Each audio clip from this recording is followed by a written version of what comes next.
Hello everyone and welcome back to another Marvel Champions video. Some more spoilers for the Wasp were released today. I believe both Quicksilver and the Wasp had some decks come out early, at least in the UK.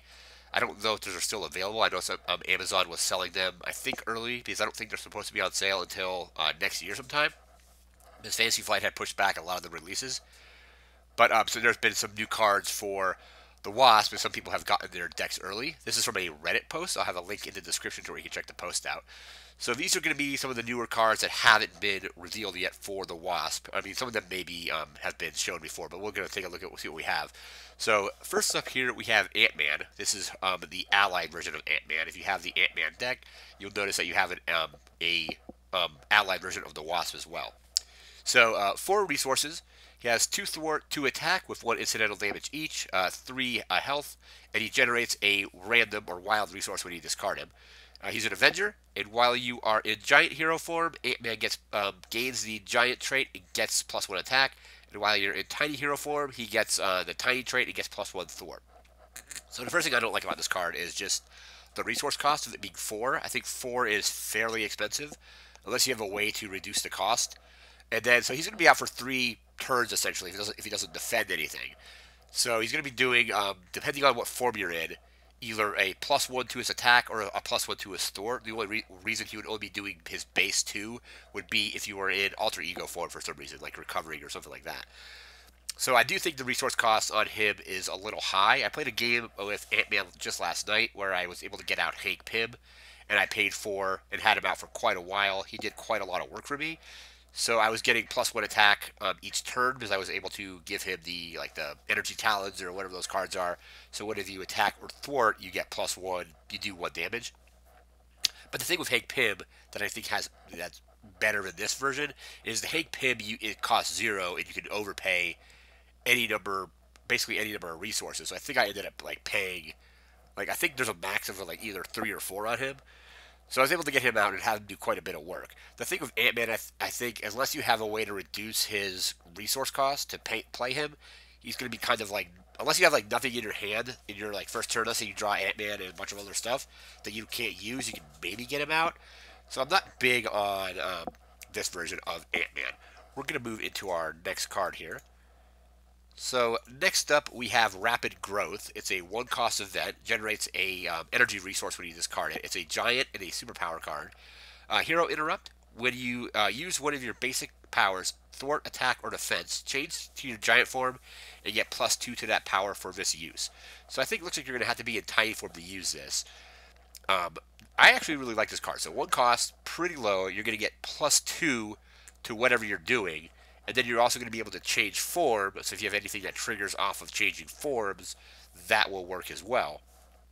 I also like that if you, let's say you're in tiny form, some stuff happens, some side schemes come into play, some more minions come into play, and things like that. And when you flip into giant form, the Wasp can actually split up her attack and her thwart between different targets.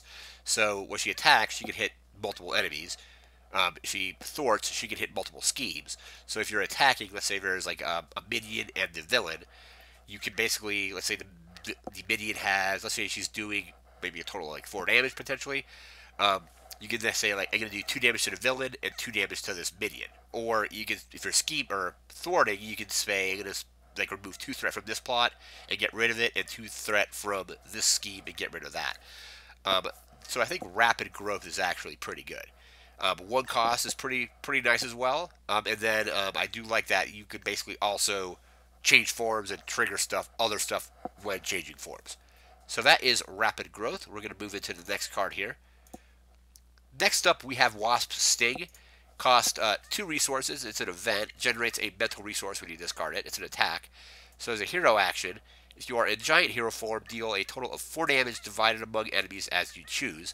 So you can basically say against Ultron drones, for example, you can, let's say they're all the 1 health drones, you can ping all 4 of those drones and take them all out.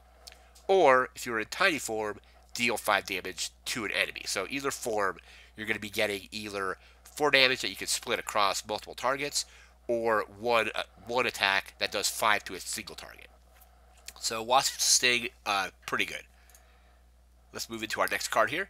Next card we have is the Pin Particles. This is the Wasp version of the card. I think it's the exact same thing as the AntMan one. So it's a resource, and after you spend it, you can either heal 2 damage from your hero if you are in giant form, or you can draw a card if you're in tiny form. So same thing as the AntMan Pin Particles. Next up, we have the Wasp's Helmet. It's a 2-cost upgrade. It's an armor and a tech. Generates a physical resource when you discard it. And while you are in giant hero form, you get +1 thwart. While you're in tiny hero, or when you're in giant hero form, giant hero form, you get +1 thwart. And while you're in tiny hero form, you get +1 attack. It's kind of, I think, the opposite of kind of AntMan. So AntMan usually gets more attack if he's in giant form, and more thwart when he's in tiny form. So it looks like when the Wasp is in giant form, she can get an additional thwart, or when she's in tiny form, she gets more attack. So that could synergize pretty nicely with if you're playing with AntMan, have AntMan doing more damage, and then maybe even having both of them being in giant form, you get +1 thwart. And again, if Wasp is in giant form, she can spread her thwart and her attack between multiple targets. So that is the Wasp's Helmet. Let's move into our next card. All right, next up we have Into the Fray. I think this is just the aggression card that you get that you can basically put in other decks. So it looks like it's going to be an aggression build for the Wasp, at least a pre-build deck. So 3 resources. It's an event. It's an attack. Hero action attack. Deal 6 damage to a minion. For each point of excess damage dealt by this attack, remove 1 threat from the main scheme. So let's say you have a minion with 2 health that has guard. You use this to do 2 damage to it, and then you can remove 4 threat from the main scheme as well. I can see this card being used in decks like Hulk and Thor that don't have a lot of thwarting built in, at least initially on their hero cards. So this will give the card like more aggressive characters like Hulk and Thor some more ways to kind of handle scheme or handle threat on the schemes. Because the initial problem I had with Thor, at least the default build, was I would always generally lose because the scheme would get completed, and a lot of the stuff that the way Thor can thwart is mostly through like events. So basically, he doesn't really have it built in like innately. He can thwart, but he removes very little threat. This is a good way to basically ping a minion, and whatever extra damage basically gets translated into removed threat. So that's really good. That's Into the Fray. We're going to move into our next card. Next up, we have the Red Room Training. It's a 2-cost upgrade. It's a skill. While you're in giant hero form, you gain Retaliate 1. So whenever you get attacked, your character automatically pings a damage. And while you're in tiny hero form, your basic attacks gain Piercing. So discard any tough status cards from the target before dealing damage. So before Piercing was a thing, you would basically have to waste an attack to remove the tough status card. Piercing basically gets rid of the card, and then the damage goes through like normal. So that allows her to get Piercing as well as Retaliate depending on what form she's in. So that is pretty good. Let's go into our next card here. We have the Quiver Carrier. I think this has been in other decks, but 3-cost support. It's an Avenger and it's a vehicle. Generates a mental resource when you discard it. You can only play it if your identity has the Avenger trait, and it becomes a resource that you can exhaust to generate 1 wild resource. So basically a 3-cost upgrade that you can basically exhaust each turn to gain a resource, which is pretty good. So that's the Quiver Carrier.